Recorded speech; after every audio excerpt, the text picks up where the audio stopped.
따라서 합시다. 말씀해 주면 환상과 비전을 보여주옵소서.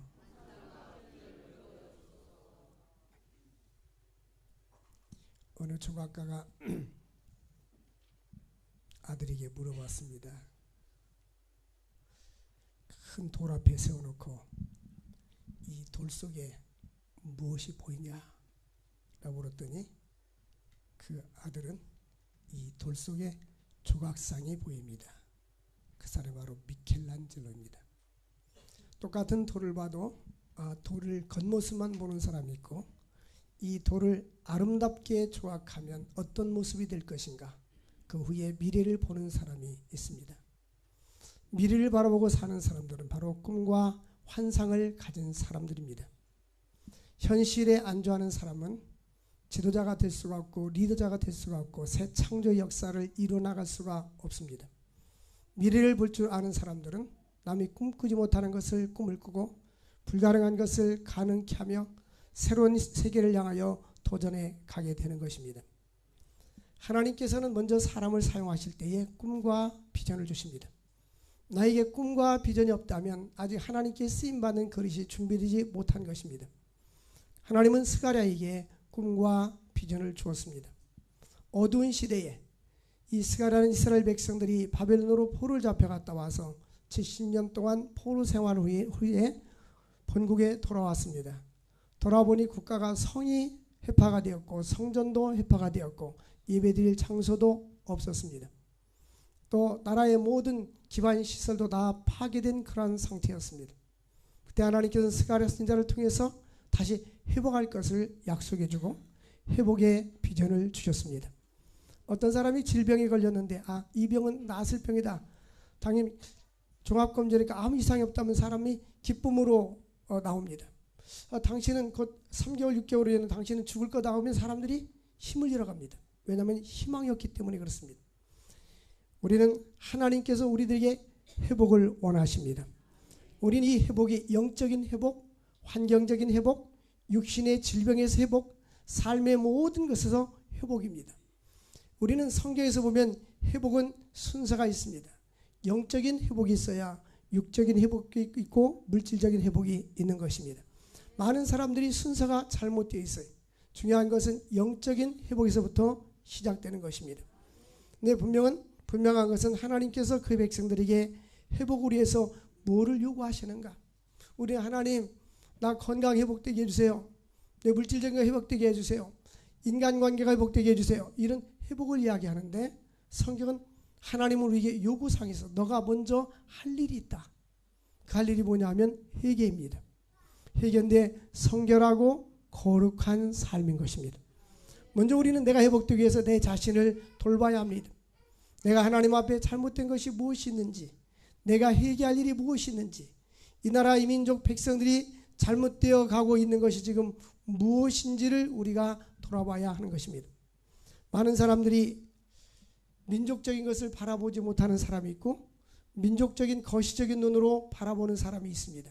그런데 우리나라는 민족적으로 볼 때 상당한 위기를 지금 맞이하고 있습니다. 그 위기는 하나는 인구 절벽입니다. 보통 출산율이 연 40만 명이 넘어야 되는데 과거에는 고3 학생들이 1년에 70만 명이었습니다. 70만 명이 졸업해서 대학을 가고 그랬는데 지금은 60만 명, 50만 명 떨어지고 현재 출산율이 40만 명 미만으로 들어섰어요. 그러니까 지금 사망자 숫자보다, 우리나라는 사망자 숫자보다 출산율이 적습니다. 인구가 조금 늘었어요. 그 늘은 이유는 출산율보다 이제 사망자들이 오래 살았기 때문에. 그런데 이제는 임계 지수가 차서 이제 사망자들은 고정 숫자로 가고 있고 출산율이 죽어서 인구는 점점 줍니다.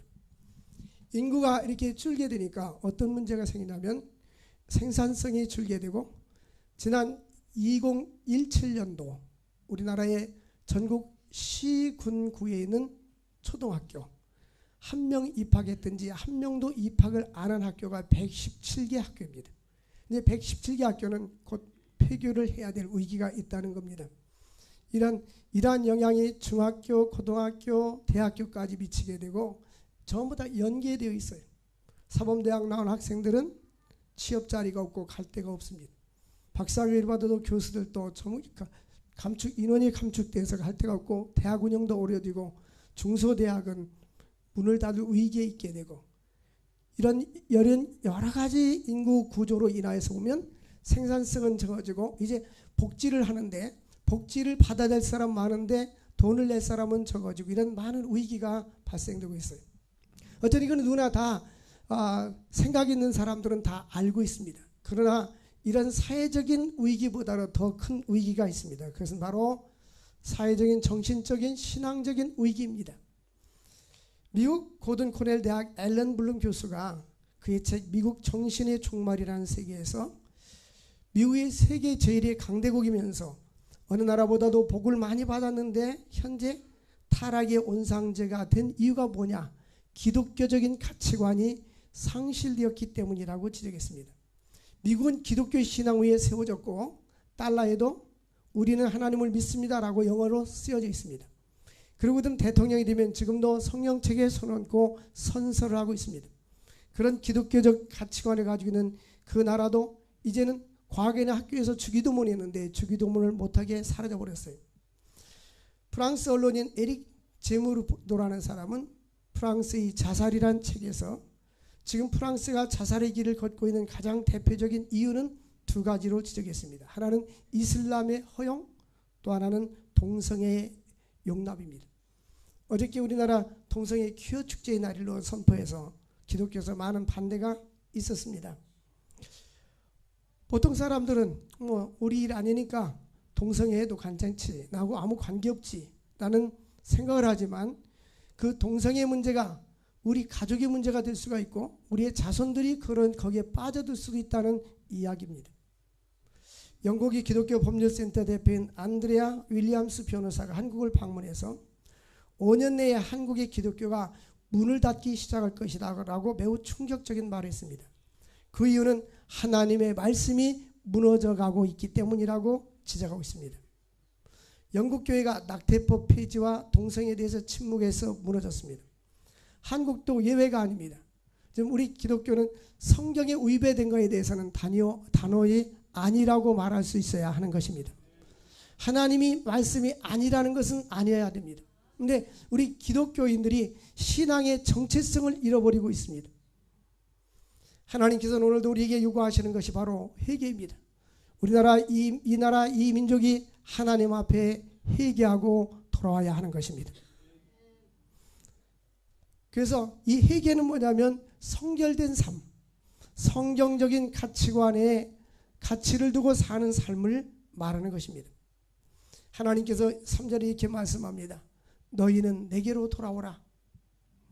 너희는 내게로 돌아오라. 만군의 여호와의 말이니라. 그러면 내가 너희에게로 돌아가리라. 자, 두 사람이 길을 갑니다. 두 사람이 같이 삽니다. 그런데 서로 등지고 길을 걸어갑니다.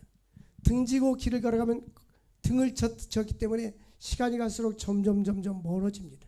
등졌기 때문에. 하나님을 등지고 사는 인생들에게 하나님은 너희는 내게로 향하여 돌아오라는 것입니다. 회개는 뭐냐면 잘못된 방향에서 하나님께로 돌아오는 것입니다. 그러면 그가 돌아설 때 하나님도 방향을 돌아서 그에게 가까이 오기 시작합니다. 그럼 만나게 되는 거예요. 너희가 여호와를 만날 만한 때에 찾으라. 중요한 것은 우리는 예배 시간에 교회 와서 예배를 참석하는 것으로 신앙이 끝나는 것이 아닙니다. 우리의 삶을 돌아보고 반추해 봐야 합니다. 소가 음식을 먹고 이렇게 되새김질하지 않습니까? 그를 반추라고 하는데 우리도 나의 삶을, 우리의 삶을 한번 되돌아봐야 합니다. 내가 기독교적인 가치관, 성경적인 가치관을 가지고 하나님의 말씀대로 살고 있는지, 내 중심대로 살고 있는지, 하나님이 기뻐하지 않는 삶을 살고 있는지를 되돌아봐야 하는 것입니다. 하나님께서 오늘도 우리들이 거룩하신 하나님은 회복되기를 원하는데 회복의 열쇠는 회개와 성결한 삶인 것입니다. 우리는 회개할 뿐만 아니라 나 자신이 꺼리낌이 없이 정직하고 진실되게 살아야 됩니다. 만약 내가 아무 가진 것이 없다 할지라도 하나님 앞에 진실되게 거룩하게 살 수 있다면 그 사람은 가치 있는 인생을 살고 있는 것입니다. 중요한 것은 우리가 무엇을 소유했느냐보다도 더 중요한 것은 어떤 사람이냐라는 인격이 중요한 것입니다. 내가 하나님 앞에 하나님 마음에 합한 사람인가? 내가 이세 아들 다윗을 만나니 내 마음에 합한 사람이라. 우리는 하나님 마음에 합한 사람이 되기 위해서 노력해야 될 줄로 믿습니다. 이사야 7장 18절 말씀은 하나님은 이사야 선지자를 통해서 오라 우리가 서로 변론하자. 너희 죄가 주홍 같을지라도 눈과 같이 희어질 것이요 진홍같이 붉을지라도 양털같이 희게 되리라. 하나님 앞에 오시면 우리 하나님은요 회개하면 무조건 용서해 주십니다. 중요한 것은 우리가 죄를 자백하지 아니하고 돌아서지 않는 것이 문제인 것입니다. 그러므로 이스라엘들에게 돌아와야 될 이유가 무엇인지를 말합니다. 왜 우리가 하나님께 돌아가야 되는가? 그 이유는 첫 번째 하나님과 바른 관계를 회복하기 위해서입니다. 우리는 주님 앞에 잘못된 죄악의 길을 버리고 돌아설 수 있기를 주의 이름으로 축원을 드립니다. 오라 오라 방황치 말고 오라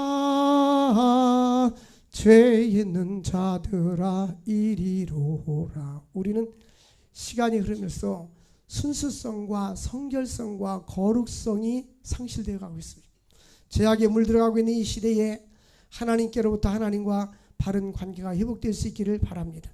이것은 바로 방향을 바꾸라는 거예요. 세상적으로 행했던 나의 마음을 하나님께로 향할 수 있기를 바랍니다. 또한 인생을 가치 있게 살기 위해서 하나님께로 돌아와야 하는 것입니다.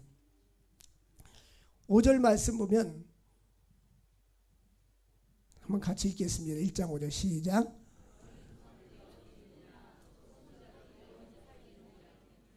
금요일날 제가 이 말씀했죠. 한번 여러분이 말하세요. 너희 조상들이 크게 말씀. 너희 조상들이 뒷산에 있죠. 산소에 있죠. 다시 너희 조상들이 또 너희 선지자들이 이 말씀이 무슨 말씀일까요? 우리 조상들 우리 어머니 아버지도 그 고향 교회에 교회 묘지에 가 계세요. 너희 조상들이 어딨냐? 땅속에 있어요. 우리들도 마찬가지요. 언젠가 우리는 이 세상에서 사라집니다.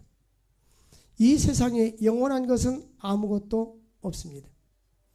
이사야서 40장 6절 말씀에 보면 모든 인생은 모든 육체는 뭐요? 풀이다.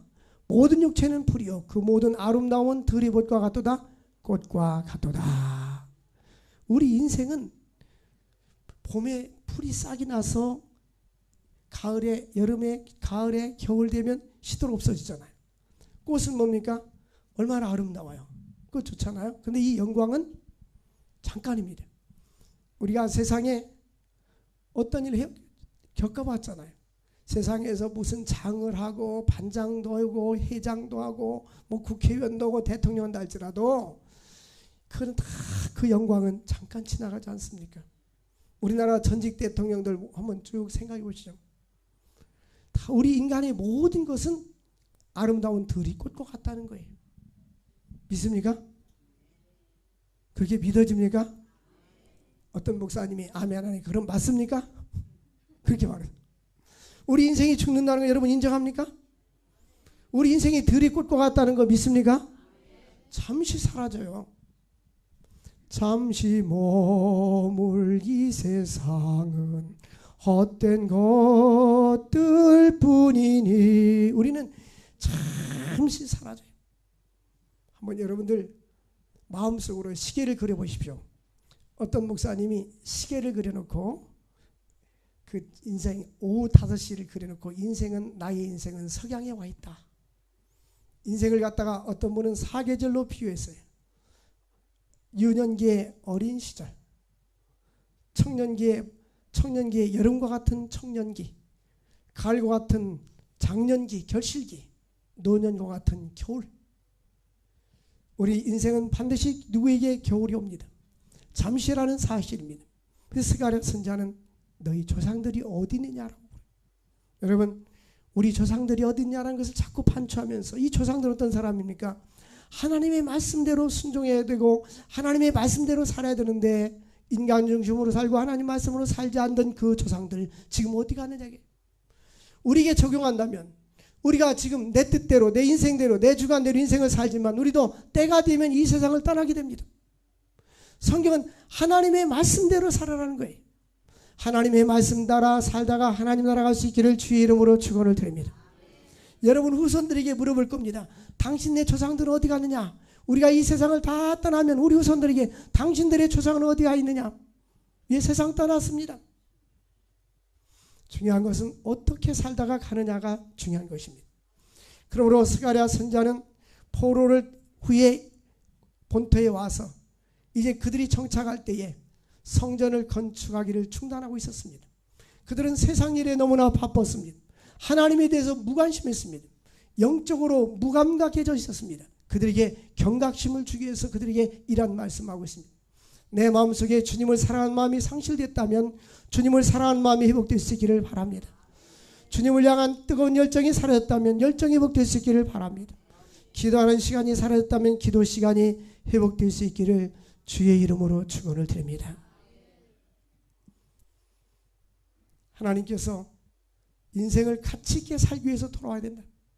우리는 내 인생을 어떻게 하면 가치 있게 살 수 있을까?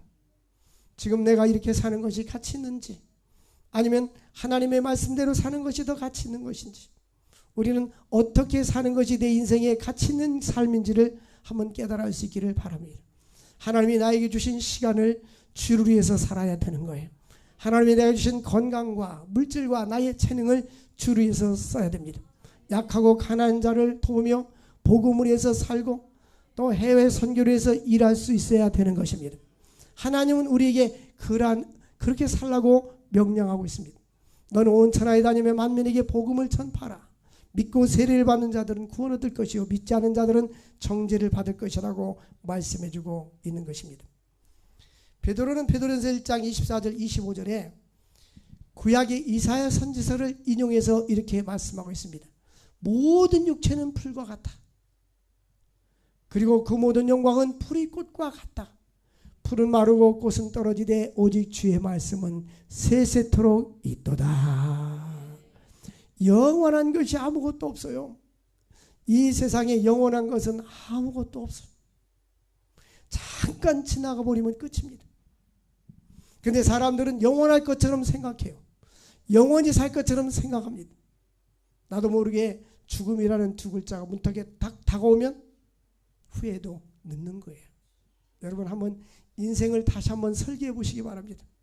내가 이미 지나간 세월은 다시 찾을 수가 없어요. 하나님이 나를 언제 부를지 모릅니다. 나에게 80세, 90세 보장된 건 아니에요.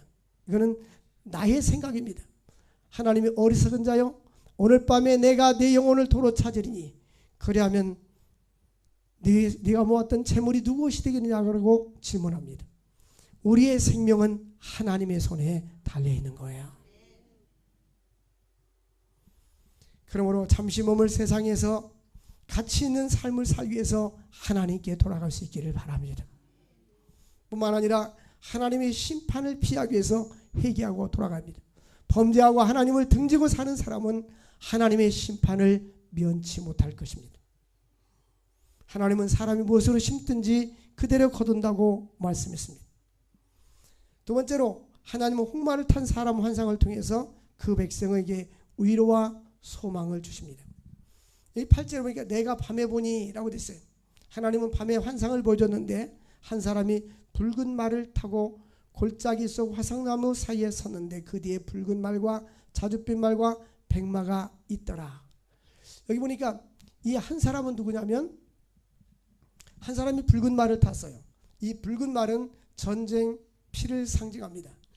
이 붉은 말은 하나님의 백성들을 괴롭히는 원수를 멸망하기 위해서 하나님의 백성 편에서 하나님의 백성들을 지키고 보호하기 위해서 원수에게서 구원하기 위해서 붉은 말을 말씀하고 있습니다. 이 한 사람은 구약시대 때 보면 가끔 예수님이 이 땅에 오시기 전에 3일째 이후에 하나님께서 사람의 모습으로 가끔 보이셨는데 여기서 보는 한 사람은 예수 그리스도라고 말할 수 있어요. 이 땅에 오시기 전에 그리스도께서 붉은 말을 타고 골짜기 속에 이 골짜기에서는 험난한 골짜기, 우리 인생을 살다 보면 험난한 골짜기가 있습니다. 아무도 알아주지 않는 골짜기, 사망의 음침한 골짜기. 남들이 나를 볼 때는 내가 부한 것 같고 지식이 있는 것 같고 내가 가진 것 같지만 나 혼자 사망의 골짜기를 걷는 사람들이 많이 있습니다. 때로는 인생의 위기의 골짜기, 경제적인 위기의 골짜기, 자녀의 문제, 가정의 문제, 삶의 문제, 국가적인 문제, 민족적인 문제, 이런 골짜기 속에서 헤매고 있을 때 화석류 나무 사이에 섰고, 이 화석류 나무는 이스라엘 백성들이 장막절에 이 장막을 지을 때에 사용했던 것입니다. 그러므로 이것은 바로 이스라엘 백성들, 사랑하는 하나님의 백성들을 의미합니다. 우리가 골짜기 속에 있을 때에 하나님의 백성 사이에서 우리 주님이 함께 계십니다. 내가 혼자 외로이 광야에 서 있는 것 같지만, 내가 다 버림받은 것 같지만 하나님은 나와 함께 해주십니다. 사람이 언제 외로운지 아십니까? 위기를 맞이했을 때, 또 경제적으로 파산을 당했을 때, 또한 어떤 질병에 걸려 있을 때, 이 질병은 다른 사람이 대신 아파줄 수가 없습니다. 위기를 맞이할 때 사람들은 고독합니다. 또 외롭습니다. 아무도 그 마음을 위로해 줄 사람이 없습니다. 우리의 마음을 위로해 주고 만져주시는 분은 바로 예수 그리스도이십니다. 위기에 처해있는 그 백성들에게 주님은 찾아와 주셨습니다. 화석류 나무 속에 서서 그 뒤에서 붉은 말, 자줏빛 말과 백마가 있었다고 합니다. 이 성경에서 이러한 여러 가지는 무엇을 혼합된 것을 가르쳐 주느냐면, 때로 우리들이 환난 때도 있고 기쁠 때도 있고 여러 가지 변함없이 환난의 때나 기쁠 때나 변함없이 우리를 사랑해 주시는 것을 상징하고 있습니다. 붉은 말, 자줏빛 말, 이런 백마는 승리를 얘기합니다. 그러나 하나님 우리 인생이 고난의 때도 있고 기쁠 때도 있고 어려운 어떤 상황 속에서도 우리 주님은 변함없이 우리와 함께 해주십니다. 대산을 넘어 험곡에 가도 빛 가운데로 걸어가면, 우리 주님은 우리가 위기에 처했을 때에 사람은 나를 인정하지 아니하고 사람은 나를 받아주지 않는다 할지라도 주님은 나와 함께 해주십니다. 사람 때문에 실망하지 마십시오. 대부분 보면 사람들은, 저는 참 왜 2명 3명 만나면 다른 사람을 그렇게 비난하고 이야기하는지 이해가 되지 않아요. 자기하고 관계없는데 왜 남을 험담해요? 우리 사람들은요 다 약점이 있어요. 장점이 있어요. 근데 우리 주님은 강점을 통해서 사용해 주십니다. 그리고 우리는 강점을 볼 줄 알아야 돼요. 그 사람의 약점과 단점에 대해서는 덮어주고, 하나님 저의 약함을 용서해 주시고 저의 강함을 들어 사용하여 주옵소서. 만약 우리 주님께서 우리의 약점을 보고 있다면 우리는 살아날 사람이 아무도 없어요. 우리 주님은 우리의 약할 때 강함을 주시고, 우리는 상대방이 약할 때 그 약함을 우리가 보충해 줘야 되는 거예요. 하나님께서 아담을 만드시고 그 안에 하와를 만들었을 때에 이는 너를 돕는 배필이라고 말했어요. 뭔가 혼자 서기는 부족하기 때문에 그 아내를 옆에 세워뒀던 것입니다. 우리는 서로 도우면서, 약한 것을 서로 도우면서 살 수 있는 존재로 하나님이 만들어 주신 것입니다. 너희 안에 이 마음을 품으라. 곧 그리스도 예수의 마음이니. 우리 주님은 우리들이 고난에 당할 때도 함께 해주시고 기쁠 때도 함께 해주시고 사망의 음침한 골짜기를 간다 할지라도 우리 주님은 함께 해주시는 것입니다. 사람들은 나를 위로해 주지 못한다 할지라도 우리 주님은 나를 찾아와 주시고 내 마음을 만져주시고 위로해 주시고 한없는 은혜를 주시는 분이십니다. 여호와의 사자는 지금도 우리와 함께 해주십니다. 환상의 중요한 의미는 무엇입니까? 왜 이 스가랴에게라는 환상을 보여줬을까요? 내가 너와 함께 해준다. 지금 나라 형편이 어렵고 포로 잡혀서 나라가 폐허된 이 상황을 보면서도 그러나 우리 주님이 그들과 함께 하심을 보여줬습니다. 하나님께서 이 나라의 민족 또 한국 교회 우리와 함께 하신 동안에는 하나님께서 함께 하시면 망하지 않는 것입니다. 그러나 하나님께서 포기하면 망하게 되는 거예요. 하나님이 없는 나라와 민족은 멸망하게 되는 것입니다. 그럼 우리는 이 나라를 위해서 기도해야 되는 거예요. 나라의 정체성, 윤리의 정체성이 사라져가고 있습니다. 기독교의 정체성이 사라져가고 있습니다. 우리는 하나님의 말씀으로 돌아가야 될 줄로 믿습니다. 하나님께서는 한 여성과 한 남성을 만들어서 가정을 이루도록 만들었는데 동성애라는 말이 무슨 말입니까? 그것은 2000년 전에 로마서 1장에 고린도 교회에게 주는 편지에서도, 로마 교회에 주는 편지에서도 나옵니다. 바울이 로마서를 썼을 때 고린도 항구에 썼거든요. 여자와 더불어 남자와 더불어 부끄러운 일을 행했다. 그래서 상당한 봉을 받았다고 2000년 전에도 있었습니다. 구약에도 이미 있었던 일입니다. 이것은 인간의 타락한 본성에서 나오는 것입니다. 우리 기독교는 이 동성애라든지 반윤리적인 것은 단호히 반대합니다. 그리고 우리는 하나님께서 이 땅에 말씀을 떠난 삶이 없어져야 될 줄로 믿습니다. 하나님께서는 그 환상을 통해서 우리에게 주는 메시지는 뭡니까? 하나님께서는 반드시 그의 백성과 함께 하심으로 승리케 해주신다.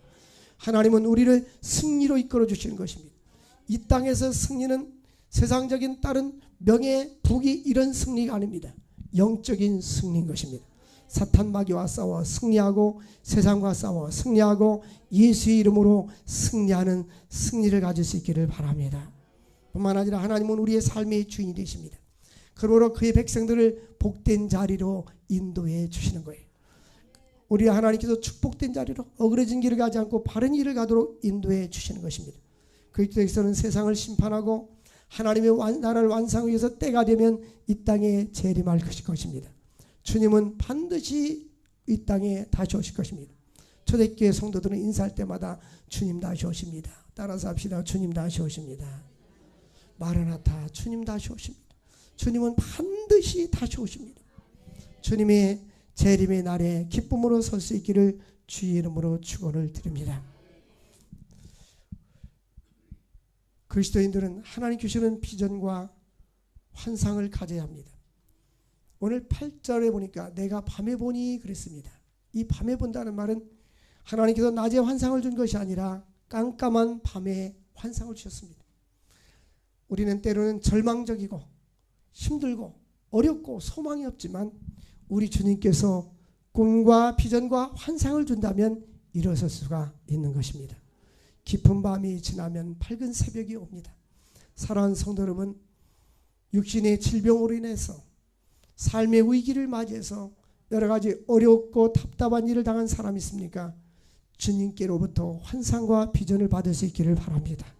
하나님, 내 어두워진 마음속에, 침체된 나의 마음속에 꿈을 주옵소서, 비전을 주옵소서, 소망을 주옵소서, 용기를 주옵소서.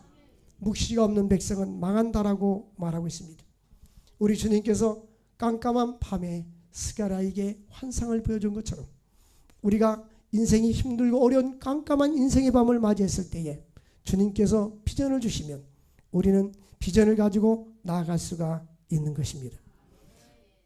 여러 번 말씀드린 대로 심리학자인 빅터 프랭클린은 유태인이었습니다. 이제 그 히틀러에 의해서 그가 감옥에 갇히게 되었습니다. 2차 세계대전 때에 보면 그 독일에 보면 죽음의 수용소가 있고 일반 수용소가 있었습니다. 그 일반 수용소가 있는데 죽음의 수용소에서는 많은 사람들이 이 가스로 사람들을 죽였어요. 특히 유명한 아우슈비츠 수용소에서는 수없이 많은 사람들이 죽어갑니다. 근데 이제 그 포로된 자들이 땅바닥을 바라보면서 나는 이제 죽는다 이렇게 절망하고 있는 사람이 있는 반면에 어떤 사람은 저 창너머로 푸른 하늘을 보면서 언젠가는 내가 석방에 대해서 나갈 거다.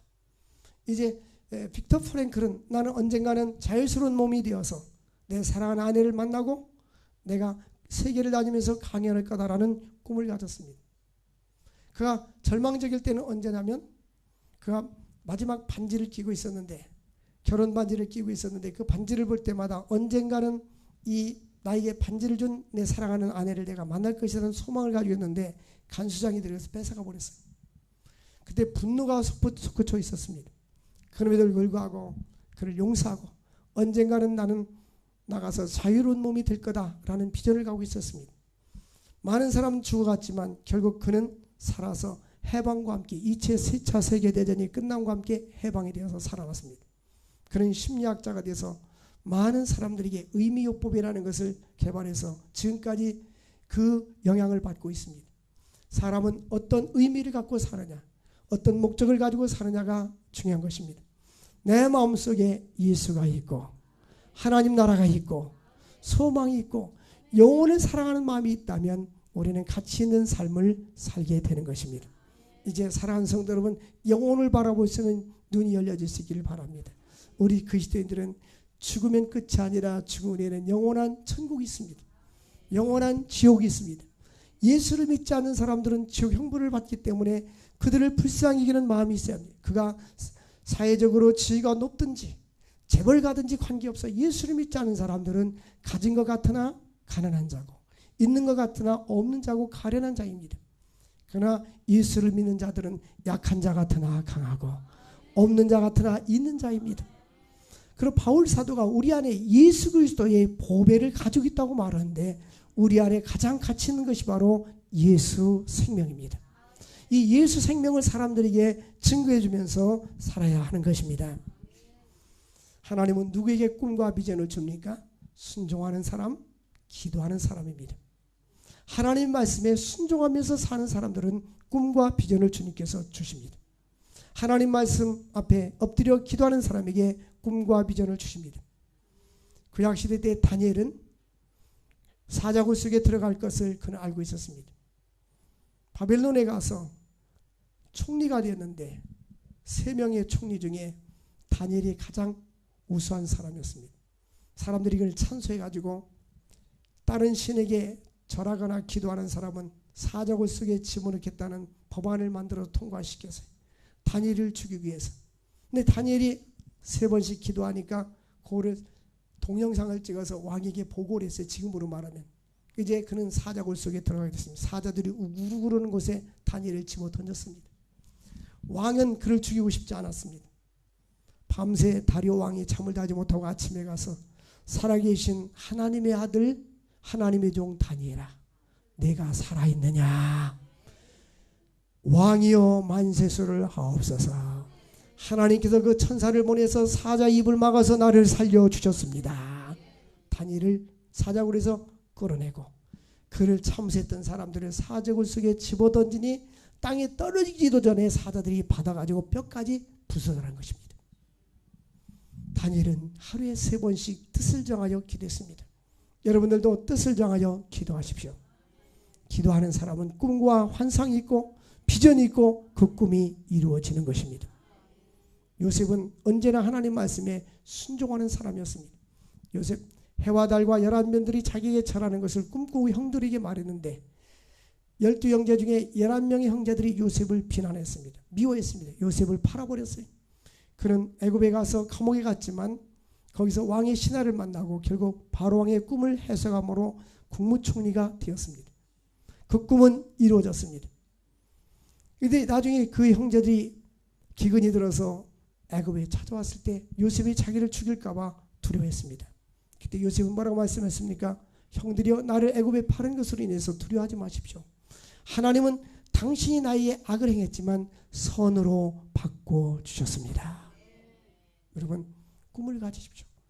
꿈을 갖고 싶은데 안 가져지잖아요. 그 꿈은 하나님이 주셔야 됩니다. 하나님이 주신 선한 비전과 선한 꿈을 공유할 수 있기를 바랍니다. 그래서 하나님이 기뻐하는 삶을 살아갈 수 있기를 바랍니다.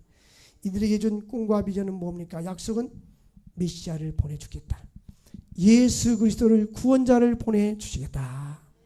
그리고 성전을 회복하리라. 이제 성전 짓다 말았던 그 성전을 다시 회복시켜 주리라. 또 하나는 예루살렘 지경이 넓어지리라. 또한 예루살렘 도성이 복을 받으리라. 이게 순서가 있어요. 우리는 첫 번째가 바로 예수 그리스도와 인격적인 만남이 있어야 되고 예수를 나의 구주로 영접하고 믿음으로 살아야 됩니다. 그것이 하늘의 신령한 복이요. 그게 가장 큰 축복이에요.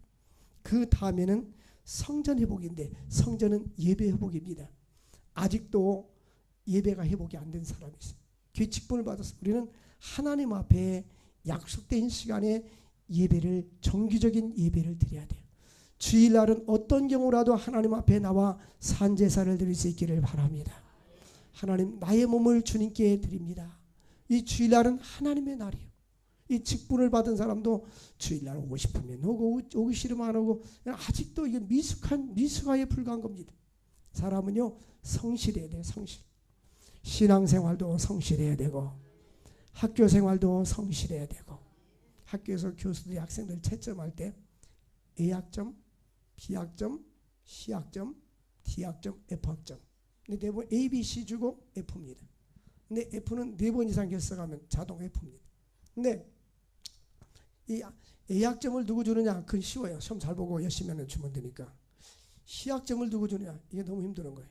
C학점 주면 학생들이 자기 못 오는 건 생각하지 않고 교수님을 싫어하거든요. 근데 고민이에요. 고민. 근데 학기가 시작돼서 한 달쯤 지나면 해방됩니다. 자주 빠지는 학생이 있으면 교수가 해방이 돼.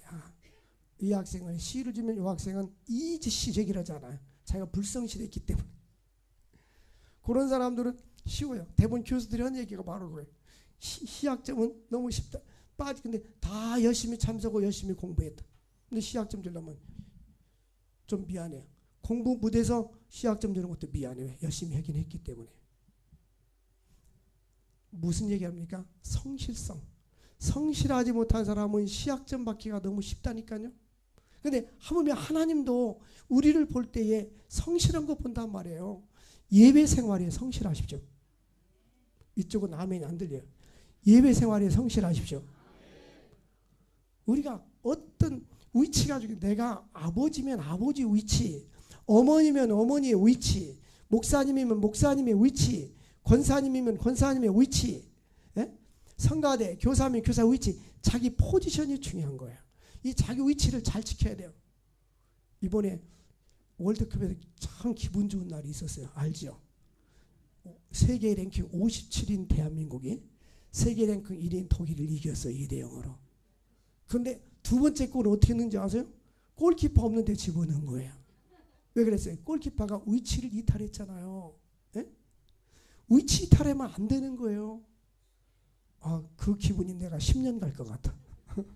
나도 그날은 잠 안 자고 봤어요. 여러분, 위치를 지키시오. 직장에서도 자기 위치를 지켜야 됩니다. 그리스도인들은 성실하고 신실하다고 인정을 받아야 돼요. 저도 선교지 이렇게 다니지만 한번 쓱 돌아보면 선교사님이 이 사람의 학점이 어느 정도 되고 어떤지 다 눈에 들어요. 마음에 들면 막 지원해 주고 싶어요. 하나님 앞에 인정받는 사람 되십시오. 너희가 내게로 돌아오면 나도 너희에게 돌아가리라. 우리가 성전 회복, 예배가 회복되면 성전의 지경, 이 땅에 우리의 삶도 물질적인 것, 자녀, 이 삶도 지경도 넓혀준다고 약속해 주셨어요. 뿐만 아니라 예루살렘 도성도 회복해 주신다. 이 회복은 예수 그리스도와 영적인 관계, 또 하나님과의 관계, 예배의 관계가 회복되면 아버지 주님께서 책임져 주실 줄로 믿습니다. 하나님께 큰 비전을 가지고 살아갈 수 있기를 주 이름으로 축원드립니다. 우리 마지막 날에 함께 찬양합시다.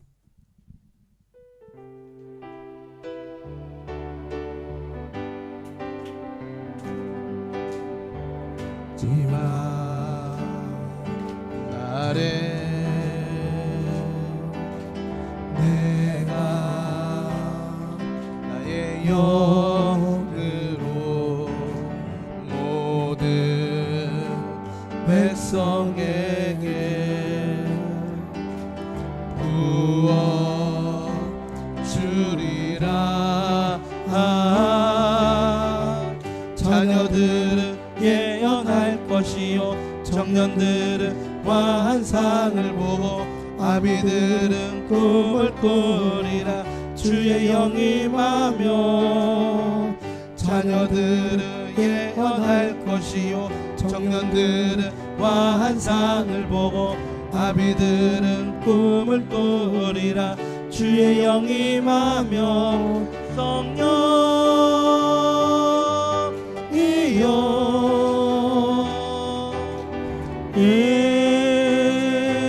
하소서.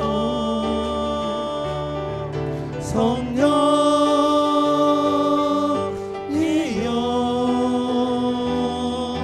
우리에게 임하소서. 자녀들은 예언할 것이요 청년들은 환상을 보고 아비들은 꿈을 꾸리라. 주의 영이 임하면 자녀들은 예언할 것이요 청년들은 환상을 보고 아비들은 꿈을 꾸리라. 주의 영이 임하면 성령이여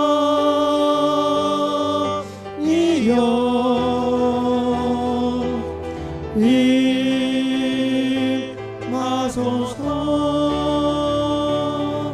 성령이여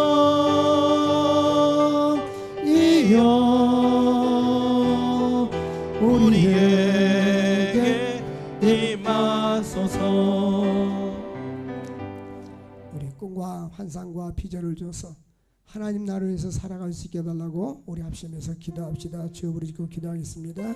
주여 주여 주여. 걸어가신 하나님 아버지, 오늘도 생명의 말씀을 주셔서 감사합니다.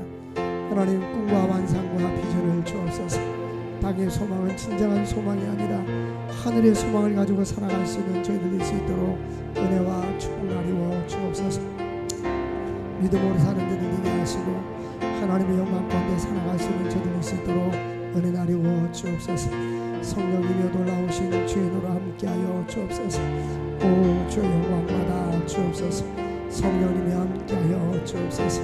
오 주의 역사하여 주옵소서. 하나님 아버지 함께하여 주옵소서. 오늘도 주님과 동행하는 하루가 되게 하시고 하나님께 영광과 존귀와 찬양을 여는 하루가 되게 하옵소서. 오 주여 저에게 꿈과 비전을 주시고 귀한 재단에 꿈과 비전을 주시면 감사합니다. 세계 선교에 쓰임받게 하시고 하나님을 기쁘시게 되는 귀한 재단 되어질 수 있도록 은혜와 축복 나누어 주시옵소서. 성령님의 함께하여 주시옵소서. 능력으로 권능으로 함께하여 주시옵소서. 하나님 오늘도 임만을 드시는 함께 하옵소서. 예수님의 이름으로 기도합니다.